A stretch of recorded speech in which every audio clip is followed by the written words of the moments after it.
Did you know that the Alfred Hitchcock movie Psycho has 4 sequels in one timeline, and also a made-for-TV movie and a whole TV show spin-off type of thing? One time I was Googling Psycho so that I can learn a bunch of facts to impress one of my film teachers, and that's when I found out that it's actually a franchise. Over 20 years after the first Psycho movie, they decided to make and release a sequel starring the same guy. Anthony Perkins is back, and he plays Norman Bates, and I won't spoil it because I think you should watch it. However, I will probably be spoiling the events of the first Psycho movie. I threw it on expecting it to be just absolutely terrible. Horror movies in the 80s weren't exactly peak cinema, but I was pleasantly surprised to find out that Anthony Perkins puts on a performance that's just as good as the first one, in my opinion. In many ways, Psycho 2 is like a legacy sequel to Psycho 1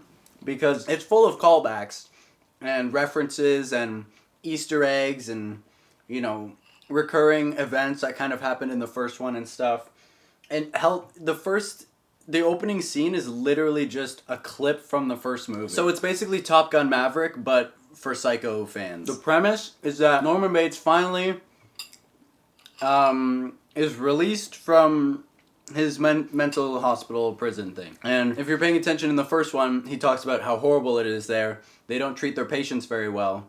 So, you know, he wasn't thrilled to be back, but everyone thought that they gave him enough therapy to release him back into the world so that he will not kill anybody. So they literally, and the movie starts with them driving him back to his motel. And a huge portion of the movie is him trying to integrate back into society and also try to like hold back his temptation to kill people. You could say he's still a little bit psycho. What I was expecting was like an 80s slasher, like Halloween sort of but thing. It's a lot more complicated than that. They decided to give even more depth to Anthony Perkins' character. And Norman Bates, he's just so likable, man. Like, you just want him to succeed. Is this movie scary? No. The gore and some of the kills are really cheesy. And you'll just have to get past that because the rest of the movie is great. Well, she claims that she saw her boyfriend murdered in your fruit cellar today. You mind if we look in the fruit cellar?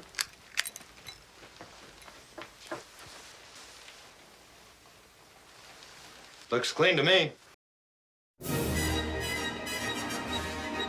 What I expected was just a lame, made-for-TV sort of budget slasher movie, but I was very pleasantly surprised.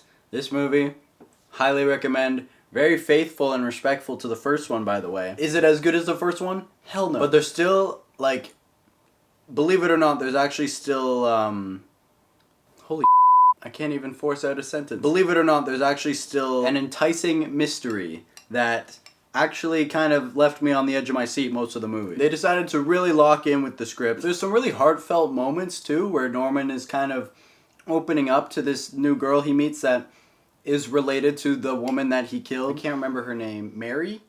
Played by Meg Tilly. Her character is a little confusing at times, and also maybe not the best acting from her, but I really like their dynamic. It's kind of cute. Psycho 2, fun roller coaster ride for Psycho fans. Better than Halloween. Better than Halloween from the 70s. Apparently Psycho 3 is directed by Anthony Perkins, which is interesting. So I'm probably going to check out Psycho 3 and Psycho 4 because as a franchise, so far so good. I'll let you know my findings when the day comes.